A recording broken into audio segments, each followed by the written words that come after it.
দেখুন এখানে যে কংক্রিটের যে পিলারগুলো তৈরি হয়, আসলে বড় বড় বিল্ডিংয়ের কিন্তু ঢালাই দেয় না আমাদের এলাকার মতো।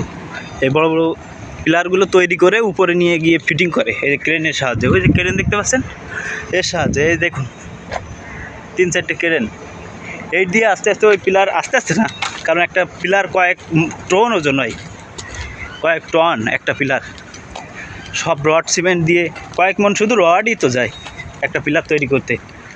ওই ক্রেন দিয়ে এখানে তৈরি করে ওই বারে লাগায়। ওই যত মানে যত প্রজেক্ট আছে এখানে, ওই দেখতে পাচ্ছেন MOC মক, ওখানে কংক্রিট সবগুলো করে বানাই গাড়িতে করে নিয়ে গিয়ে ওখানে মনে করেন একবারে ঢালাই দেয়।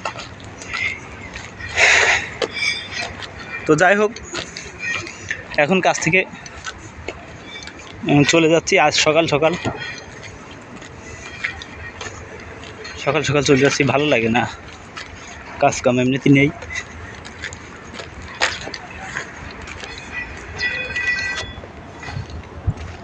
তো ভালো থাকবেন সবাই।